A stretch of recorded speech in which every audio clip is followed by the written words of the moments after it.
Hey everybody, Nick Kypreos back for another edition of Real Kyper at noon. Thank you so much for your comments yesterday.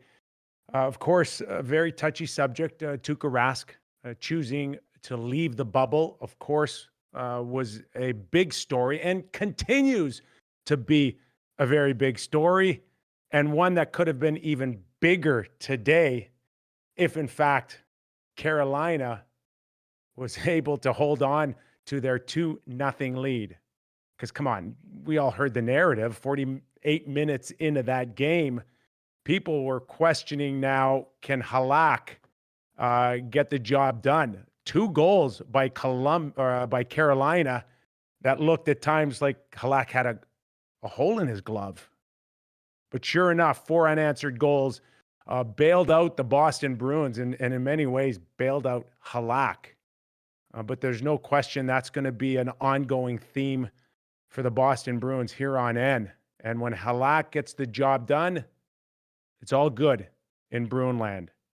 But if he does falter and if those goals end up costing the Bruins games or a series, then you know that narrative won't disappear anytime soon. But we've asked you to comment on it, and sure enough, we do read the comments, and we love the comments. I'll read a couple to you. This is kind of the feedback because we did ask you, how do you feel about Tuuka leaving the bubble?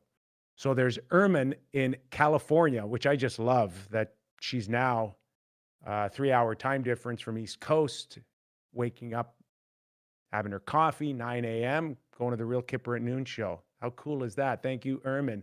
And she writes, or he writes, I'm not sure, Erman, where you stand on terms of your comment here, but I love the fact that you called me an honest take, that you say I'm also fearless and thoughtful and sincere. I don't know about fearless, Erman. I'm not sure about that. Like anyone else, maybe it looks cool and calm above the waterline, but I'm paddling like hell underneath. I assure you that. But she supports the Tuuka's decision. She called it very complex, or I'm sorry, Erman. But you also said that Tuuka has the right to make his decision. So that is coming from California. Thank you, Erman. Mr. John himself. Great take on the Rask situation. Nick, love the show. Keep up the good work, which is nice. Blue Shirts Hockey writes, now this is interesting. I can't see Rask ever playing for the Bruins again. Those fans will feel like that he walked out on his teammates. Interesting take, and really one that Milbury had a couple of days ago. And then there's My Family Gmail. First time listening live in the shower. Well, there's a little bit more information that we might have not needed. But she says, or he says, I gotta figure that out on the titles. You guys gotta let me know.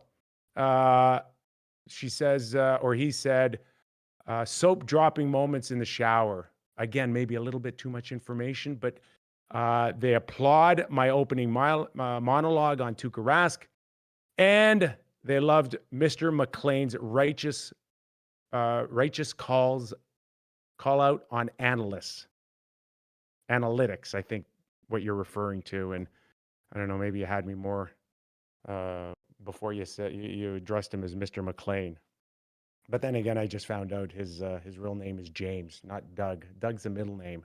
I've known the guy for like 15, 20 years, and I learned something new. But anyways, we loved your feedback. Keep it coming. And every once in a while, hit the like button for me. Goes a long way. For Doug, of course, and me just a little bit.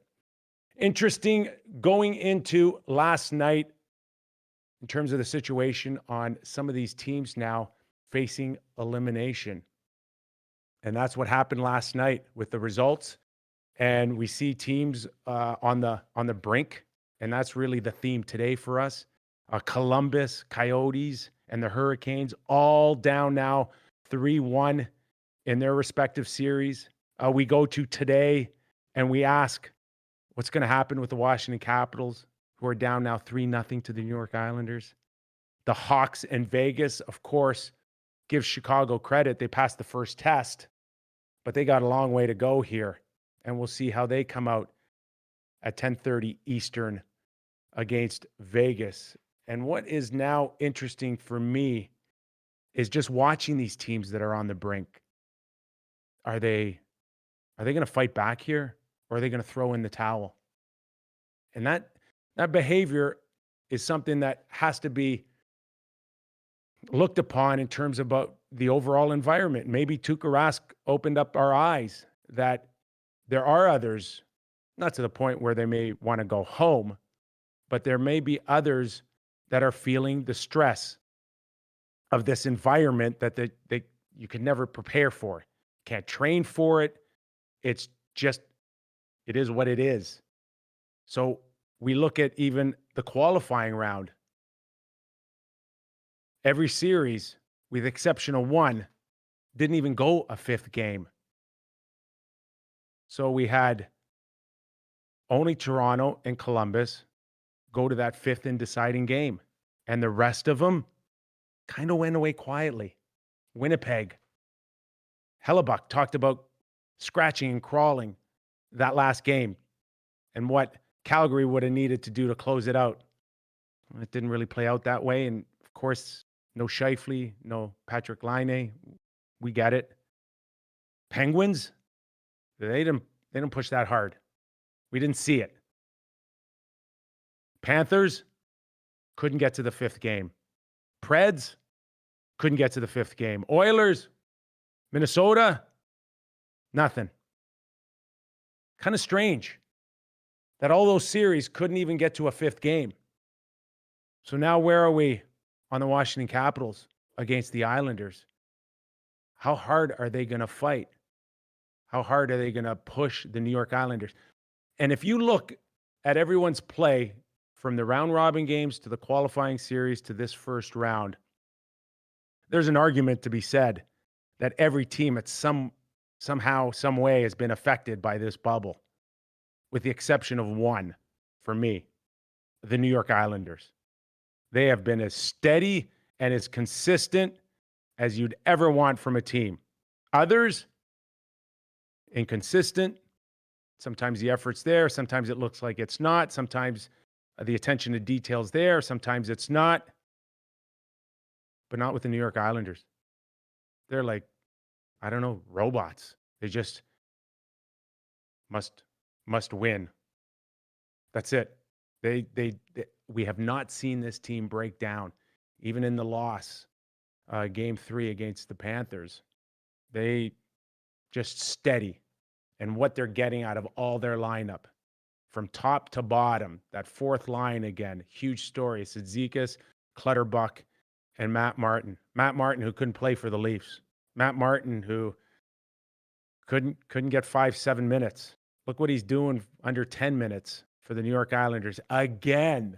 It's a reason why the Leafs signed him, because he played so well with the Islanders, and now he's doing it again for the New York Islanders. It's quite the story here, and we give Barry Trotz full marks, but somehow, some way, there's got to be the Uncle Lou Lamoriello effect here. There has to be something there with his beliefs or his militant ways of going about taping his socks or having the guys tape their socks or something. But while we all laughed at it at times with the Toronto Maple Leafs, you can never question that man's results when it comes to squeezing out the best of his hockey clubs.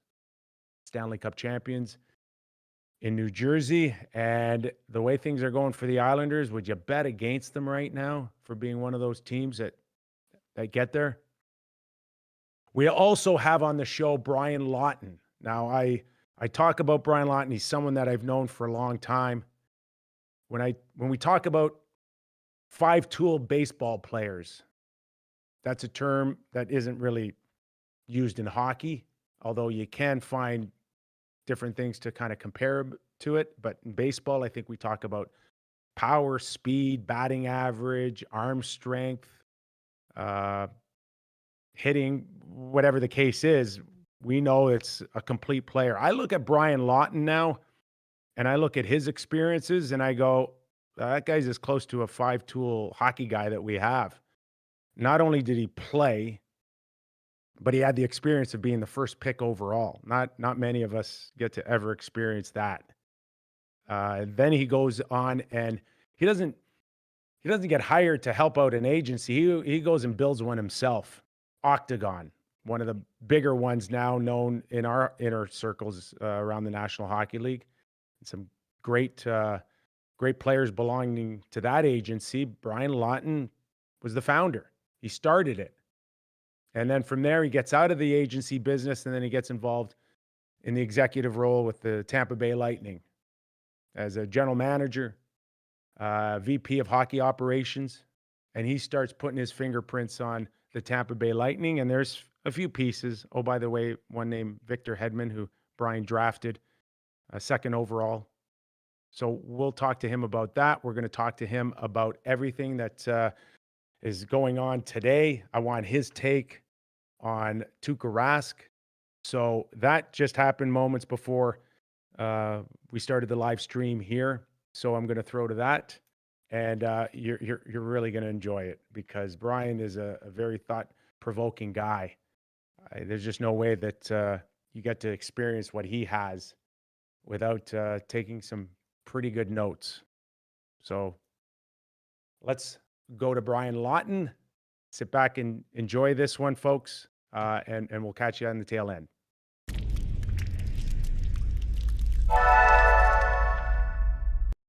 So, Brian, what did you think of my 5-tool intro to you in terms of the amount of hats that you've worn so far throughout your hockey career? Well, of course, I leave it up to you, Kyper. I've never heard that before, but the point is well taken. I have done a lot of different things in the sport. I've been very fortunate to work in hockey all my life. And believe me, I feel fortunate. But having played, which I absolutely loved, you know that. You were a player, you embraced it. You loved every minute of it, even when the job was tough, and it was tough for you. I know that. But I also like managing players. And to me, that was enjoyable. I was fortunate after I retired to start an agency and jump right into it. And then, of course, you, a long time ago, got me involved with Sportsnet, and I'm forever thankful for that. Even when I was an agent, you were a guy that always pushed to have me on, and it wasn't that normal to have agents on any of the major networks. So I'm always grateful for that, Kyper. But then, after a while of starting my firm, representing players, selling it to Octagon, I wanted to move on to managing a team. And I was really fortunate to have an opportunity to go down to Tampa and manage that club. It was kind of a funny story. Gary Bettman has always treated me very well, and I'm very thankful for that as well. But I went to see Gary when I was still the head of Octagon. And I said, Gary, I really would love to work for a club at some point. And we had a very frank discussion. He's like, well, you're an agent. It's kind of hard to just jump around from representing players to managing a club. And I said, well, yeah, I hear you. And I appreciate you being transparent. He didn't say anything more than that. I went back home. About 2 months later, I stopped in to see Gary again. I said, Gary, I just want you to know I resigned from Octagon. And he looked at me. He said, why'd you do that? I said, well, because, last time we met, you weren't really crazy about, people going from representing players to managing a club. So I resigned. I quit. And he said, wow, that's incredible. Okay. He was shocked. And, less than 8 months after that, I got the job with Tampa. And that was a great experience. I truly loved it.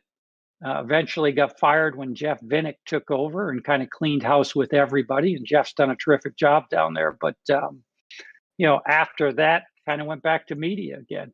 And you were instrumental in that as well at Sportsnet.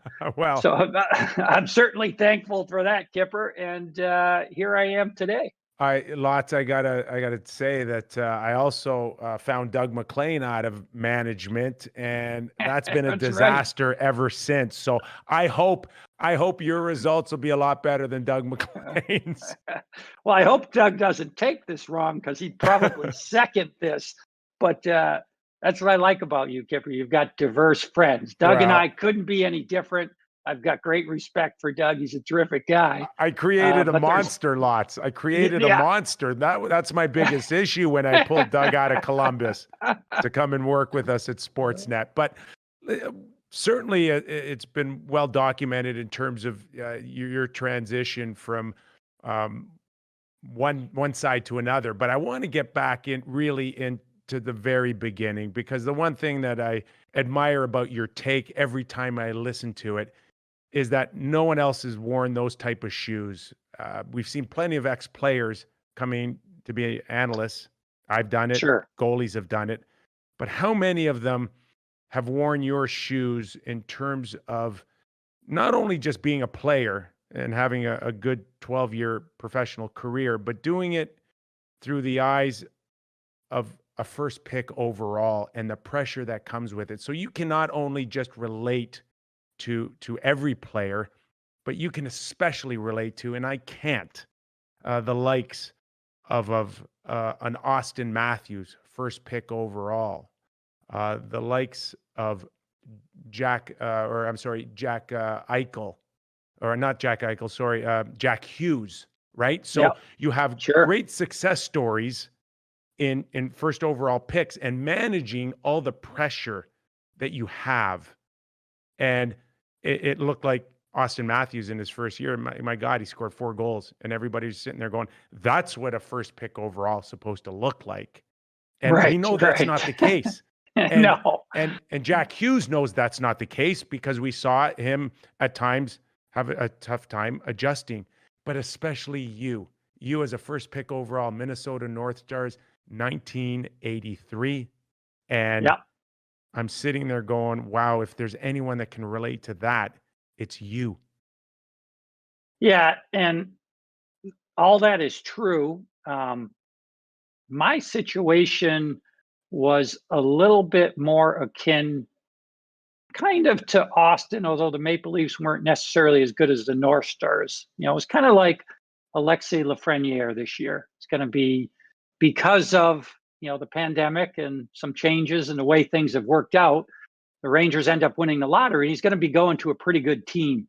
And that can be really good or really bad. In my case, I found it really difficult to join the Minnesota North Stars back in 1983 basically, I was 17 years old when I got selected by them. I was coming out of high school. I was playing against some 14-year-old kids as young as that. And then all of a sudden you're playing with men. You've got a good team. Your top 3 centers are like, Bobby Smith, Neil Broughton, and Dennis Maruk. And I really found that first year challenging. The environment was different back then. It wasn't nearly as much coaching and teaching as there is today.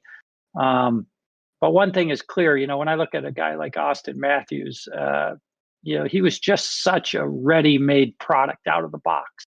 That was not me. I really struggled. It took me 3 or 4 years just to get comfortable with myself as a young person playing in the National Hockey League because of the pressures of being first overall. I always say that in a perfect world, it's great to get drafted at the top of the draft, but the best position is really number 2, because then you don't have the world of expectations on your shoulders.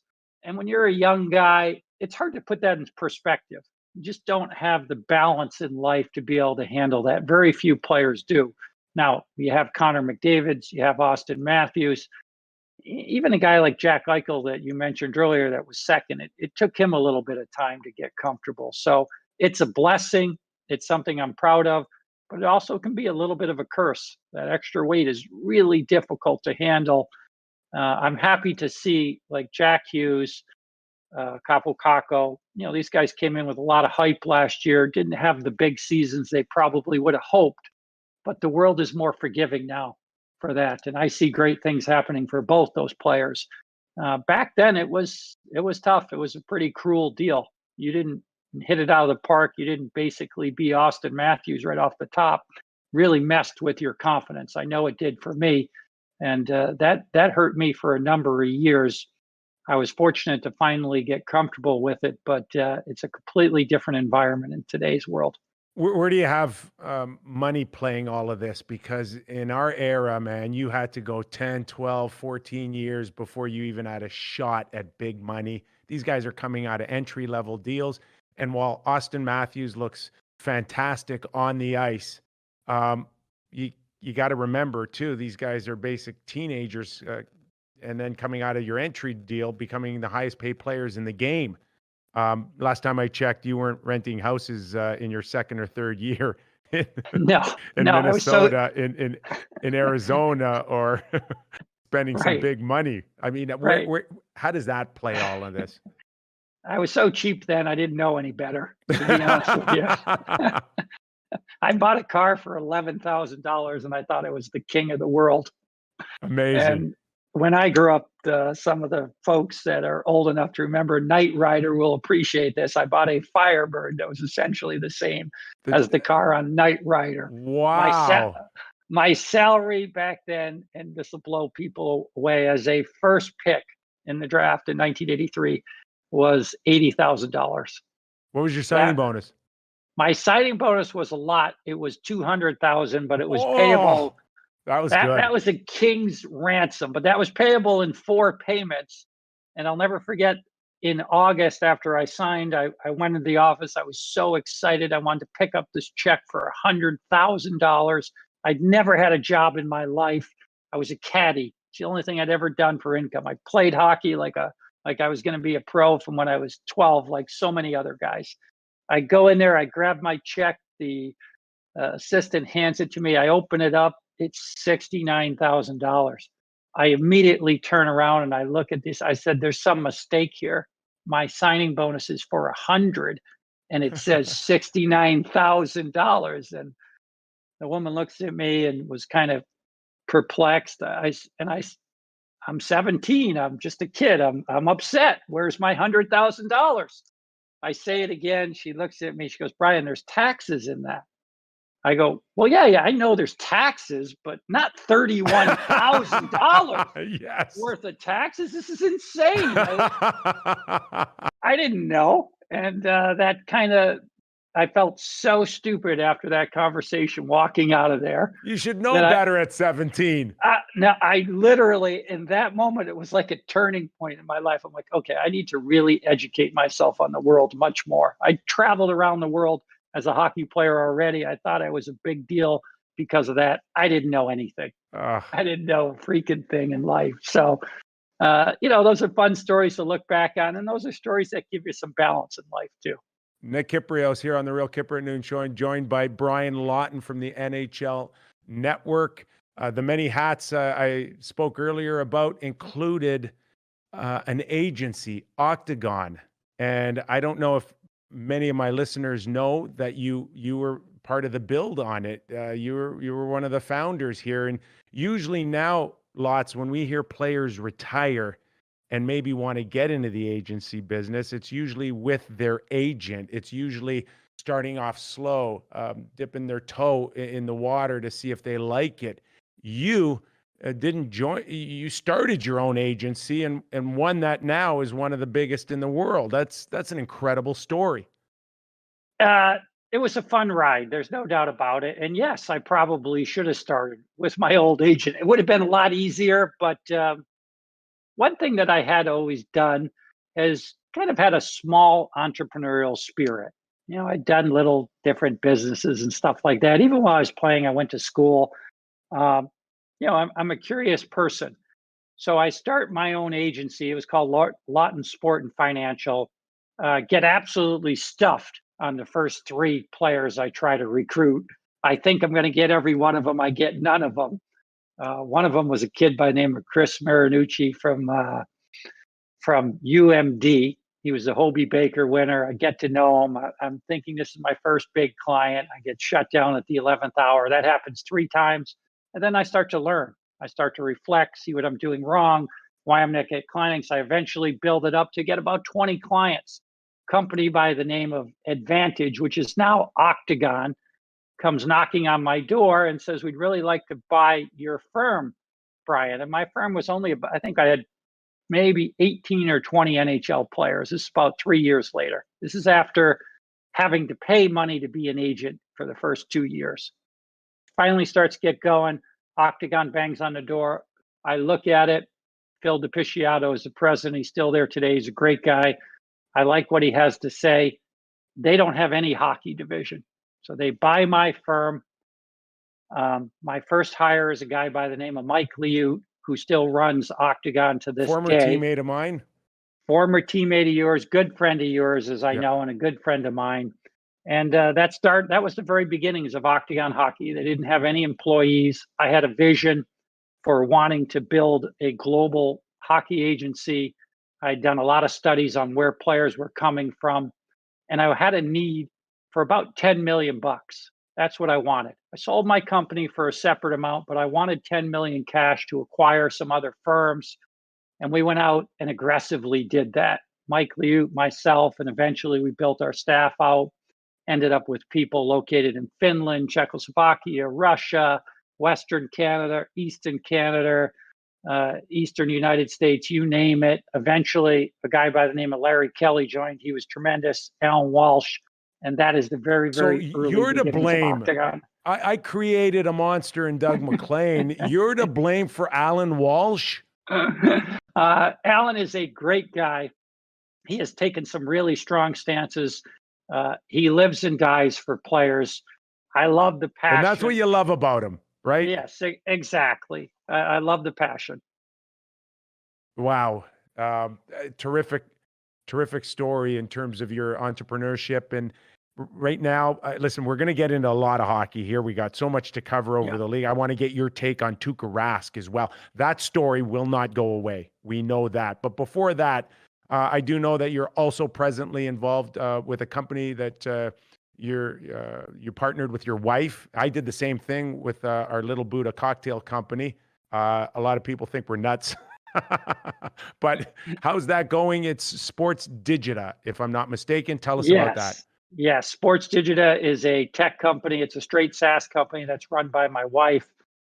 She does an incredible job. She has far exceeded anything I've done in sports. She actually, a couple of years ago, was voted one of the top 30 most powerful women in sports. That's great. It's crazy how well she's done with this company and built it up. And we got about 400 clients in sports, whether it's teams and you name teams, we work with them: Lakers, Yankees, Cowboys, Hurricanes, Dallas Stars. And basically we help them sell their sponsorships and tell the story of their brand. And we just transitioned this to all companies in the world, and it's absolutely exploded through COVID-19 because people find our solution an easy way to meet, present, that's safe. And obviously what's going on in the world right now with the pandemic, it's riled a lot of people up. It's changing a lot of behavior. Well, so we're thrilled with that one. Yeah, and you should be. It's been a ride. And lots, this is where me and you are really smart now. We know as far as women are concerned, it's their time now, and we're smart enough to get the hell out of the way. Well, honestly, on a serious note, it's great to see women have probably been the most underutilized resource on the planet, certainly the last 50 years. And that's changing dramatically. My wife is a minority. Her mother is Mexican. She is a woman in tech, in sports. And that just wasn't possible 10 years ago, really. So it's great to see the changes. It's great to have some women like her, powerful women, aggressive women, but that understand business and have a real goal in mind to want to mentor other women. Hear, hear. That really is the secret sauce for my wife. She's been incredible. That's great, and all the best with that. Now we're going to take all that life experience that you've had and put it in a pot and start pulling it out here in terms of what we've seen in the last, 3 weeks of the NHL returning to where we are today. We got into it big time over Tuuka Rask. I want to hear your take as a player, as an agent, as a general manager, a president, a vice president of the Tampa Bay Lightning. What do you make of all of this? I'm not sure if you'd asked me a month ago if I thought it was possible for the NHL to pull off what they've been able to pull off here. Absolutely been the gold standard on bringing sports back and doing it in a safe, methodical way. It's obvious that they put an incredible amount of not just money, but time and effort into think through all the different possibilities. The latest news, of course, is that the NHL is talking about having families kind of join the mix, the bubble for players as we get close to the conference finals. That would be incredible if they could pull that off. I hope they can. I don't know why they wouldn't be able to.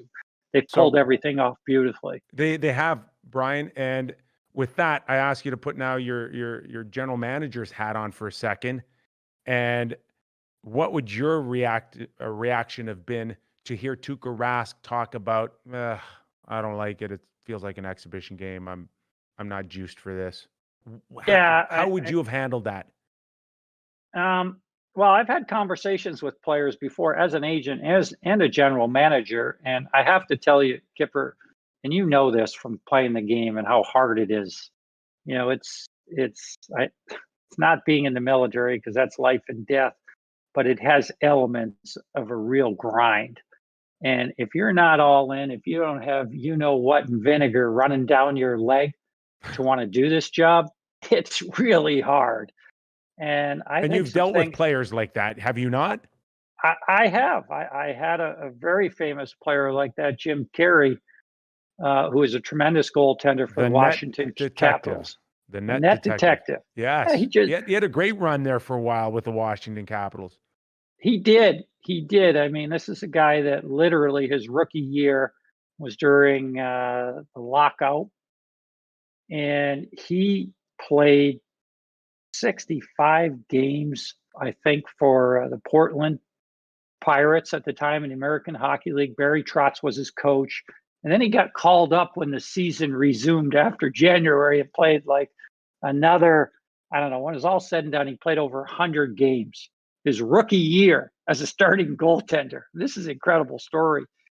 Eventually, I think that caught up with him and he got a little bit burnt out and he no longer had that fire and passion to keep playing. The game became more of a nuisance. He's a tremendous family guy. You can never knock a guy for that. And I remember trying to convince him one day, you got to hang in there, grind it out. And then I just hit a wall and recognized that this was a pointless conversation. It was time for him to move on. It felt like it was too early for a player as skilled as him, but that was a personal decision. And I stopped. It was like a full court press. You got to keep going and you can do this. And because that's what we're taught. And then I realized that piss and vinegar I was talking about wasn't there anymore. And this is not a good game to continue on. Tuuka Rask, to me, I believe some things happened off the ice that just gave him a little perspective and balance. And Don Sweeney probably recognized that in speaking with him. And I think it's a good decision for Tuuka. I think players in my era were looking at Jim Carey saying, what the heck is this? Like, you got to keep going. You got this talent, this skill, this opportunity. And it was looked upon as unfavorable. At the end of the day, the money on the table, well, the agent, it's all about the money. Of course. And at the end of the day, players, thought that was an incredible decision by Jim Carey. In today's world, I don't sense that as much. Now, Tuuka Rask, Jim Carey was a great goaltender, played very well. He didn't have Tuuka's Didn't make money. the money. Didn't make the money Tuuka made. So no way. I find this so interesting as well that upon the announcement that Tuuka was going home, there's a few in the media that made it abundantly clear to get out the information that this isn't about Tuuka's future. They made it a point to reiterate, which I assume is a message from the Boston Bruins, that this isn't about Tuuka's future. It's not about him retiring. It's not about any of that, which tends for me to say, when I hear someone in the media pushing that narrative, it's because someone's worried about that news getting out. Right. And we can tell you, again, from being in the inner circle, that there is a lot of people that are closer to the situation than someone watching, us right now that Sure. says, yeah, that's out there. That maybe Tuukka's going through what Casey went through when you dealt with him, and that is, how hard do I want to push here? How much do I want to keep going? That's out there, that he could shut this thing down. Yeah, I think that's really perceptive of you, Kipper. And there is a lot, Tuuka has never been that guy that looks like he enjoys it all the time. He's had some rough moments in Boston, a town that generally athletes are beloved there, particularly Bruins and Red Sox and Celtics and Patriots for that matter. It's a great sports town. But for a guy that's played as well as he has, and Tuuka was outstanding last year, make no mistake, in their run to the finals, probably hasn't gotten the due that he deserves, has a little bit of a reputation of being just a little bit ornery at times about the game. So I can certainly see why people would go with that. It's unknown as to what his future would be, but as we're talking about it here, you got to be all in. And for any player that's not all in, and I'm not saying Tuuka isn't, but he's certainly given off some of that vibe in the past.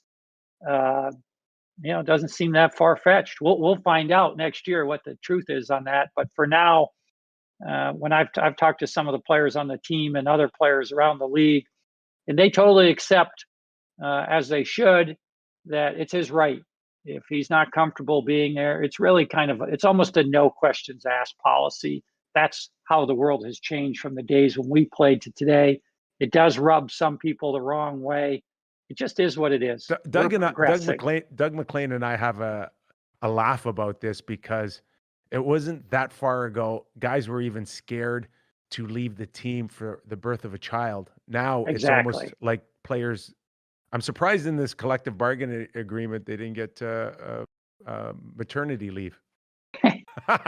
Well, I know it raised a lot of eyebrows when Lars Eller left, for the Washington Capitals, and not a lot in terms of was outrage, just that it came up. And when you talk to players from our era, it's like, God, that is the right decision. But that never happened. But we were too scared. I think we were just too scared. Somebody didn't want to go first and ask for time off. Right. And you know what? The league is better for that, Kipper. It, like I said, doesn't always sit well with some of the older guys, but at the end of the day, that's just the world we're living in. There's progression. We don't throw people to lions anymore. It's called evolution and progression in society. Yeah. Well, one guy, and let's start getting into some of this. There's so many compelling stories out there right now. And last night, one guy that you'll never question in terms of, how his commitment is 100% to his team is James Reimer. And I'm watching the game, Brian, and we saw DeBrusk score his goal. And I just thought to myself, and I sent out a kind of a tongue-in-cheek kind of tweet, doesn't this remind you a little bit of the meltdown in 2012? I saw your tweet for Reimer. Yes.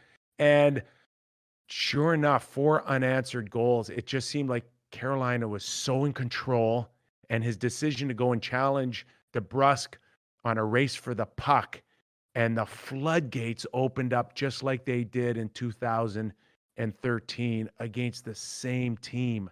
And I felt bad for James Reimer, because he competed. He's done a marvelous job in Carolina. He was really playing great yesterday too, and he's given them some good games already in this return to play and playoffs. I did feel bad for him. It wasn't a great decision. It was just one of those ones where, the second you make your move, it's obvious you got no chance to get the player. And it hurt, but the Bruins were coming. The opponent is the same. But boy, I love that Carolina Hurricanes team. I love what Rod Brind'Amour's done with that group. I love how honest and raw Rod is. He said it after the game. This one's going to hurt. It's going to hurt for a while. But yet I have no doubt that they'll come back next game and give a really good effort.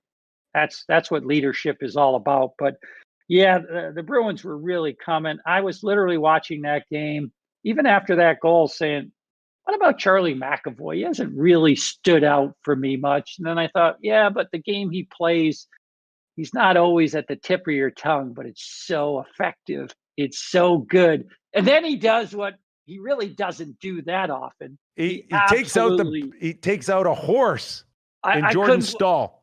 I could not believe how much force. So Charlie's heavier than you recognize, and the guys like to tease him about it. There's a little bit more girth there than other guys know. He's not the tallest guy, but he's got some pretty good weight behind him. What a hit. But the force of that blow, Kyper. Clean against hit. A very big man.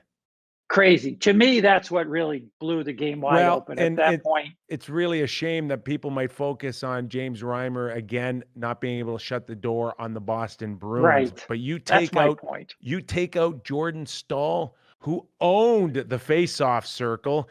Patrice Bergeron's one of the best, and Jordan Staal was in a real good spot to control the puck every time he was on the ice. You lose that, and you lose a big portion of your hockey club if you're Rod Brind'Amour. No doubt about it. Jordan Staal doesn't get a lot of points, but you can just he's like a Victor Hedman in terms of you can just expect a ton of flawless defensive minutes from him. He'll contribute offensively and stuff, but he's so good in so many areas. He's really an unsung hero. And for him, a guy with his size, I mean, he's mammoth. You know that. Yeah. This is a big man. And Charlie McAvoy just got every ounce of his body into that one. That flipped the game on its head for me. Okay, I want to move on to the St. Louis Blues. We know Craig Berube. We know the competitor he was on the ice. A set of cojones as big as anyone's. Challenged anybody, anytime, and was one of those great glue guys throughout his career. Now he's a defending Stanley Cup champion coach, and he has to make some tough decisions. And I want to just go back to the decision of taking out key veterans, guys that were instrumental in Stanley Cups like Tarasenko and Steen. And also the decision to take out Binnington for a game, give him a rest, give him a mental reload, and yet go back to Allen again. Right. And now what do? Now that you've got the momentum, the series is tied, and I'm sitting there going, Lots, how hard is it for a guy to tell a guy making $7.5 million, you can't play again? Right. Right. And you know what? Some of the magic of Craig Berube is not afraid to make those decisions. He's been around long enough. He's been through some ups and downs, obviously as a player, but even as a coach. And his maturity level is excellent. He's not trying to be funny. When you ask him in a press conference, what'd you do different tonight? And he says, we scored more goals. I love his approach. I will tell you this about Craig Berube. Jordan Binnington put them on the role they were on, but Craig Berube set the table before Jordan even got there in terms of finally being able to grab that room by the throat, scare the bejesus out of half the players, and I mean really shake them up to where accountability was going to be a thing again for the St. Louis Blues. He forced it out of them. I know he did. I spoke to some of the players, and you know what? It was embraced, to be fair to that group. But accountability had gone a little bit amok there. Craig Berube put that back in order. It's been a really slow start for St. Louis. They've been really sleepy through the play-in round, first couple of games in this series. But they found their game now. They found their game. Yeah, look out, Vancouver. It's not going to end well, in my opinion, for them from here. And they were close to just grabbing this thing by the throat. And it's a little bit nerve-wracking if you're a Canuck fan that it did slip away a little bit. Now you look at Shen, and he's playing the part of Bo Horvat. That guy he can bring it every which way. But the one thing that stands out besides the goals now is his competitive nature. Oh my gosh, that guy is a horse right now. Braden Shen can play a number of different ways. He can play a skill game. It's not the biggest guy on the ice, but he hits like a ton of bricks. And when he comes with a single-minded focus to hit everything that moves, forget about the offense, just play a really strong defensive game, and the offense just starts to flow after that. He's a dangerous player. Ryan O'Reilly, to me though, is the guy he's been there for all this series. He was doing all the right things. Now he's getting rewarded for it with points. But boy, that's one of the best trades in the last 10 years in the National Hockey League. I picked St. Louis last year in September to win the Stanley Cup only because of this guy. Because we can look at a lot of bad trades over the course of history. And I would put Ryan O'Reilly, Buffalo getting rid of Ryan O'Reilly, right up there with many of them. You just don't find that type of guy. And he is so playoff built. Right. No, that was a brilliant move by Doug Armstrong. And that's what's changed the fortunes. I mean, to be fair to Doug, he changed out some real core players there. The one thing that a lot of teams are hesitant to do, they get their core players, their core group, and they never want to change them. They're married to them. David Backes gone. TJ Oshie was gone. These guys are good players and good guys, but it's all about the mix and the chemistry. And for whatever reason, they couldn't get over the hump. They changed that out.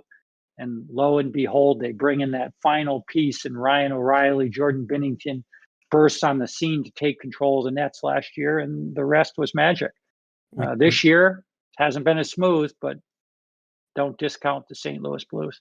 Nick Kypreos and Brian Lawton here on the Real Kyper Show. We hope you're enjoying this interview. Send us your comments. Love hearing from them. If you're first-time watcher, subscribe. Hit the like button for us. That goes a long way as well. Brian, we talked about the pressure on a guy like Berube to make the right decisions. Now let's go to Washington, and we talk about compelling stories. How about the one with Barry Trotz, Stanley Cup champion coach, doesn't feel the love or the respect out of the organization with a contract offer, leaves, and 2 short years later is on the brinks of embarrassing the Washington Capitals. Not just beating them, but embarrassing them. Yeah, in a lot of ways, Kyper, it's amazing that Barry's such a good coach, but it really tested him to manage that club to a Stanley Cup championship. Because I feel like Barry is best in his element when he's with a team like the New York Islanders, where there's not maybe as many superstars as Washington had. He's just got that group so bought in. He's such a buttoned up coach. He's such a good human. The whole thing to me is strange, but for whatever reason, Washington won the Stanley Cup. They weren't all in to bring him back. He did get a significant amount of money. Lou Lamoriello didn't hesitate with that hire. He knew exactly what he wanted. Lou has no problem spending other people's money. He never does. Lou he never does. But when you get results like Lou does, what do you say? I mean, you're talking about organizations that are worth $500 million. And sometimes you see organizations make a very short-minded decision. And in Barry Trotz's case, he's been absolute gold for the New York Islanders. I mean, if they were to sweep the Washington Capitals, 2 sweeps for that team is probably the story of the playoffs for me. And what does Todd Reirden do now? Todd's tried some moves. He's done a good job. The team has just looked a little bit flat. They haven't. Last game was really unfortunate that they lost in overtime, because I feel like we'd be talking about this series differently right now if Verona had scored on the breakaway right before Matt Barzal comes down the other way and scores, but it didn't happen. I felt like the Capitals finally in that third period got to their game, and they looked like the Washington Capitals again. The first time I've seen since this round robin and first round of the playoffs for them. The first time I've seen them play like that, starting to feel good about it. And then poof, it just slipped away in a second's notice. Now they got to go in down 3-0. If they can get back to their game and just take it one game at a time, you never know. but boy, it's going to be tough to beat the New York Islanders led by Barry Trotz. 4 teams on the brink of elimination, including your former team, the Tampa Bay Lightning, not in terms of being eliminated, but eliminating Columbus Blue Jackets in that series. When you see the Tampa Bay Lightning, do you see them as we would as an analyst, or do you still see a team that you were a big part of not too long ago? You still see your fingerprints on this team? I do, but I have to credit Steve Yzerman and Julien Brisebois. I mean, those guys have been managing that club. Julien, not so long. Steve did an incredible amount of things. And Julien Brisebois made some really astute moves to help them get over the hump right here, going out and paying the prices he paid for Barclay Goodrow and Blake Coleman. We were shaking our head in the media saying, wow, that's a lot to give up for those guys. But he knows his team best, and those guys have delivered. That third line of Gord, Coleman, and Goodrow have been lights out for the Lightning. Losing Steven Stamkos was really unfortunate. Stammer was there when I was there. Heddy, obviously, we drafted. Had that was Tavares' year. That was Tavares, Hedman, and Duchesne was so you all picked, the rage. You picked second. The Islanders picked first. I want to tell you, as an analyst in 2020, would you trade Tavares for Hedman straight up? No. Would I? Well, I was thinking the other way. Would I trade Heddy for Tavares? No. Yes. No. No. And you know what? To be completely transparent, John Tavares was, by our scouting staff, not so much myself, but definitely by our scouting staff, absolutely deserved to be the first pick by what had been done. I loved Victor Hedman. There was actually a lot of disagreement about taking Matt Duchesne over Victor Hedman. That was never going to happen. I see the game. And of course, I was a forward, supposed to be skilled. That's up for debate. But I was supposed to be an offensive forward. And in all my years of playing, Kyper, the one thing I learned is your team's going nowhere without some big-time defensemen. Doesn't matter how good your forwards are. We could probably we were even questioning this to Toronto. We were even questioning whether Hedman would be okay to play in this series. We saw him twist a knee or an ankle prior in the last round robin game, and you're watching him. And while we all have marveled at Seth Jones, he is everything Seth Jones is for Columbus, for Tampa Bay. He has turned himself in if not the best defenseman in the league, top 2, top 3 every year now. Every year, incredibly valuable guy, and he can just do it all. When we were back at the draft in 2009 and we selected Heddy, we did have some disagreements I had some disagreements with our staff over Duchesne versus him. The draft ends. We're in our little suite meeting with some of the players that night. And lo and behold, one of the scouts comes up to me and says, I just want you to know Colorado's laughing at us right now. This is a different management team in Colorado back then. And this is just secondhand. I don't know if this is true, but I said, oh, really? Why are they laughing at us? And this was someone that was really in favor of selecting Matt Duchesne, who's been a wonderful player. And he said, well, because we didn't take Duchesne. They can't believe that we didn't take Duchesne. And I looked at him, I said, seriously, dude?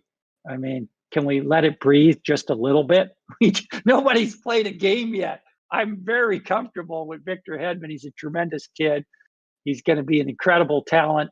If his offense doesn't take off the way it has now, I said he's still Jay Bouwmeester, who was a comparable then. He'll still play 25 minutes a night. He'll be a number 2 defenseman, and he'll play for 15 years. And he'll get in everybody's way. At the very least, like Jay Bouwmeester, he gets in your way. He stops exactly. He's a great defender. Right. Well, Heddy's offense has taken off. He's a complete package now, and he literally will be in the top 3 defensemen in the league every year. He has been for the last few. It'll continue on for at least another 5 to 7 years, in my opinion. And you have to be patient. You have to put these guys. Like Hedman, I remember those first few years, people were telling me once this guy carries the puck over the red line, he's brain dead. He's got no instincts Right. whatsoever.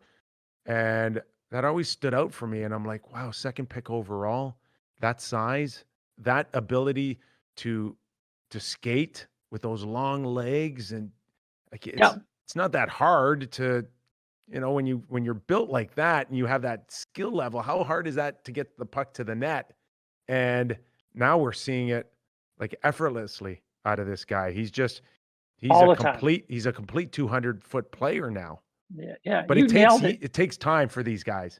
It does. And you nailed it right on the head, Kipper. And the answer to why he wasn't as effective over the blue line, very humble guy.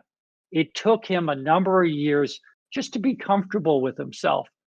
He wasn't that guy. In his rookie year, he got walked in Buffalo one night, first 5 minutes of a game, absolutely embarrassed. Kind of like Alex Goligoski and Cale Makar just last night. A play where you're just really disgusted with yourself that happened to you. It was embarrassing. He comes back 3 shifts later and goes end to end and scores. Yeah. We're sitting there as a management team going, wait a minute, where is that? Why aren't we seeing that yet? Spend time with him, start talking to him about it. Just a young man, didn't have that comfort level. A little bit embarrassed about being able to do things that others couldn't. Eventually grows into himself. Tampa did a great job. Rick Bowness, number of coaches he worked with. You see the finished product. It's incredible. All right, we're teeing up 4 games on this Tuesday. Lots, including the Flyers and the Canadiens at 3 p.m. The Flyers are up. I'm not sure how much you watched of the last game, but it was like watching a monster truck spinning in mud. It was was tough. The power play. It was tough. Lack of execution on both sides. The attention to detail on both sides wasn't there. We don't generally talk about fatigue in the first round of the Stanley Cup playoffs, but I'm watching and I'm going, mentally, is it starting to take its toll being in this bubble on the attention to detail? Because I saw 2 mentally tired hockey clubs in Philly and Montreal in the last game. And no doubt about that. And with the wild affair they had the game before, I did the show for NHL Network right before that game. And the last thing the host asked me is, what do you expect from this game? And I said, a very low scoring game. This is the last thing I said. We signed off. There was a goal relatively early in that game. I thought, I'm dead wrong on that one. And then I watched the rest of the game. And I just think both coaches were determined to not have much happen in that game, to be patient, to let the other team make a mistake. And there wasn't much going on. That's an easier ask from Kirk Muller and before that Claude Julien for the Montreal Canadiens, because they just know they cannot go into a shootout with these teams. So I'm looking at the success that that Philadelphia's had. I think they were 24-4-1 coming in the last 25 games, and they're the ones in danger of being impatient, not the Montreal Canadiens. But I thought at least mentally, when they weren't on their A game and they lacked execution, that they were able to kind of beat Montreal at their own game. Yeah, that was a huge win for Philadelphia because they did beat Montreal at their own game. That was a game that Montreal should win. Yeah. At least strategically, that's what they're trying to accomplish. So you got to give Alain Vigneault a lot of credit for pulling the group together. And you know how there's human nature in this. You lose 5-0. You're going to come back and give a good effort. The Arizona Coyotes are going to come back and give Colorado a good game the last game. I'm not prepared to say they're going to win that game, but they're going to give a much better spirited effort. Philadelphia did that, and it paid off for them. They hung in there, and they won a game that Montreal probably thinks they should have won. I watch the trends in the National Hockey League like you do, and we've often mentioned that once you declare a champion, it tends to be a copycat league. So do you win with big, strong guys? Do you win with speedy guys? What's the flavor this year? I watch the Calgary Flames, and tremendous success, but it's off the backs of Sam Bennett and Lucic and not Johnny Hockey. And you're wondering now, Lots, are we going back to the big, heavy guys again? Is it simply no room for a little guy like Johnny Gaudreau? Obviously, Johnny hasn't been as effective in the playoffs, although he is starting to put up more points, so that's good. St. Louis, like you said, they changed the mix. For me, Kipper, I'm looking at it a little bit broader. And if I look at the 10 years before St. Louis won last year, I'm coming up with, the Penguins, even the Capitals, the Kings, and the Blackhawks. Those teams won 9 out of 10 Stanley Cups. Boston won one in there as well. So 9 out of 11, starting with St. Louis, went to teams that clubs were built on the backs of the draft. And then along comes St. Louis, and it wasn't built that way. It was totally different. It was good, adept, agile management. And to me, that's a paradigm shift in the league right now. I think you're going to see some teams that just how you spend the money matters. The cap is tighter than ever. Being able to build a team it wasn't like LA, Chicago, and Pittsburgh, and even Washington, where all their key players were guys that were drafted in the top 5. St. Louis had one player last year drafted in the top 5, and that was Alex Pietrangelo. But other than that, they didn't have any other top 5 picks that they drafted. Braden Shen was top 5 guy, but he was traded for.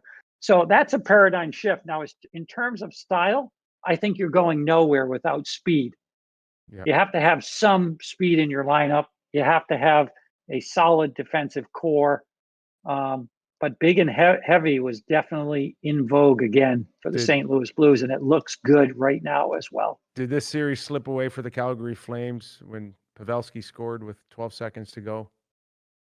I felt like it would have been over if not for that in the last 12 seconds. So yet to be determined. Calgary surprised me. They've played better in general. They've defended better in general. The fact that they were able to hang in there without Tkachuk, bodes well for them. Sam Bennett he was terrible during the regular season. Just didn't produce too much. Factor. Looked completely like a dynamic player in these playoffs. Flames and Dallas go at 5:30. We could keep going here lots, but I know you got another big night ahead of you. I want to ask you something just before we let you go. We see some openings out there. The Florida Panthers with Dale Talon, Chaika in Arizona. We spoke of your many hats. Can we see one again in managerial or even ownership? Because I know you've got a group out there that has made some inquiries. Where's your next move, Bal? Where's it going? Where are you going? Yeah, tough to say right now. I enjoy working for NHL Network. We've got a great group of guys, very selfless. It's been very, very enjoyable. But I'm pretty transparent with the network that at some point, if there's an opportunity to go back and work for a team, I absolutely would do that. And I'm saying it publicly here because I've said it privately to them. I'm so thankful that they put up with me and they allow me just to speak candidly with them, to be honest with you. So you never know. Jobs are very hard to come by in the National Hockey League. There's a tremendous amount of really good people out there that want these jobs. So it's very competitive. But yes, I would love to. I feel like we never really got a chance to finish what we started in Tampa. And when I started there, the team was dead last in the league. They've had 10 years of excellence since the day I was let go.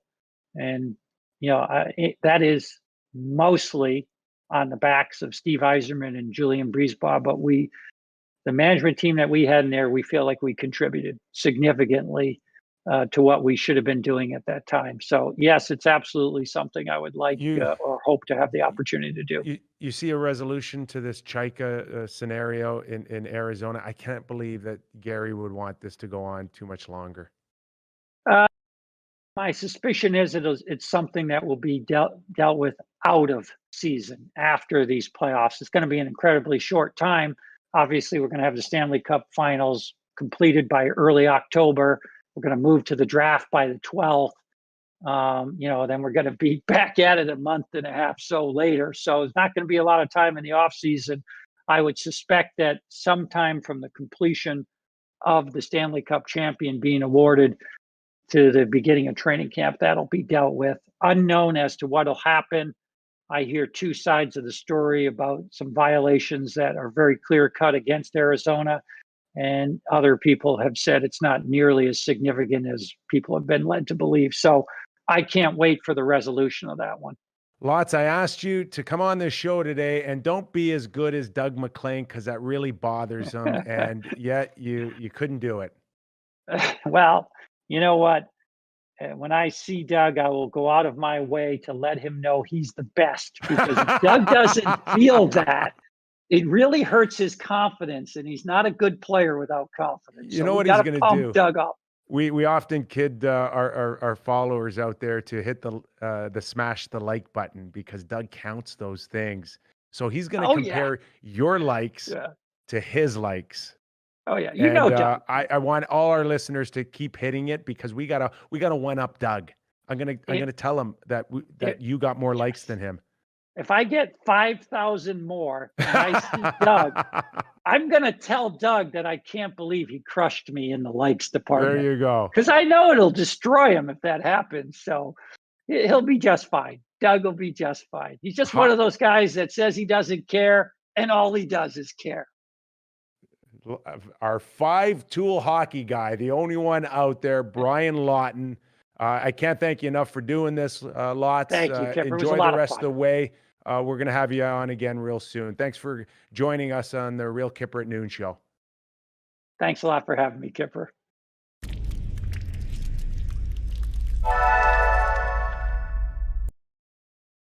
Loved hearing that story of Brian Lawton staring at his paycheck for the first time and seeing Mr. Taxman take a big bite out of it.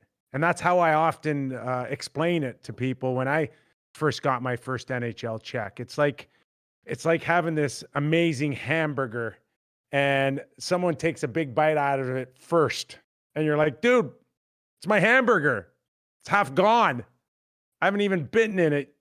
That's what it feels like looking at those taxes. And I think in 1983, Brian, you were probably looking at 30%, 35%. How about a lot of people today? New York, California, all of Canada, 55, 60%.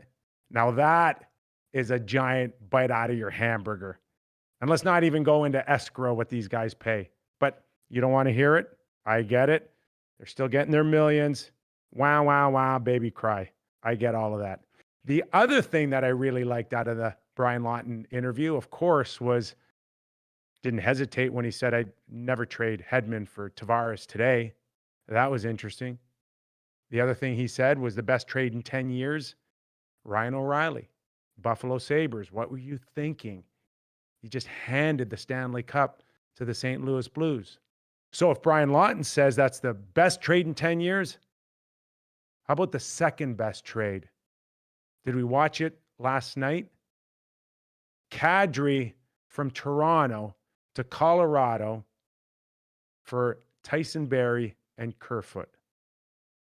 That may go down as a trade maybe as good as Ryan O'Reilly's was for St. Louis. Because right now, there's a lot of love for Kadri in Colorado. The boys love him. They cannot speak highly enough. And I'll tell you about McKinnon. McKinnon was tight with Tyson Barrie. I don't think he was too thrilled about that trade. From a personal point of view, not sure he was very happy. Today, he's got to be thrilled. Why? Because they are a lot closer to a Stanley Cup with Kadri than they are with Barrie. And that still has to be played out. There's still a lot of hockey to go. But if you look at Kadri over 19 games with the Toronto Maple Leafs and his point total, and you want to compare it to 7 for Colorado, they almost match up. And funny how nobody in Colorado feels like Kadri's stupid enough to do anything that would get him kicked out of a game. And that was the issue for the Toronto Maple Leafs. They thought he was unpredictable. He's going to hurt our club. We can't win with that guy. Not the case. Not the case in Colorado. Speaking of taxes, I remember this one story when I went to the White House and someone asked, you know, what are you going to get out of the White House? I said, all I want to do is find this FICA guy. And I want to ask him why he's taking so much money off my salary. Of course, FICA is this, federal insurance contribution tax. But FICA. Yeah, I learned about FICA in the United States pretty quickly. So I hope everybody enjoyed the show today. A nice break off of Doug MacLean. Anyone enjoy their breaks on Doug MacLean? That's why I go get a good guest. I don't want the guest to show up, Doug MacLean. I know it usually happens, but he's going to make up for lost time tomorrow. We're going to have him back. We'll go out through the days of and the night's events. We'll find out who showed up, who didn't, who mailed it in, who wanted to leave the bubble, who got tired. That's all coming up tomorrow on Real Kyper at noon with Doug MacLean. Thank you for joining us. Thank you for subscribing. Thanks for hitting the like button. Tell all your friends we're here daily, live streaming. You know where you're getting all your NHL news and information right here on the Real Kyper at Noon show.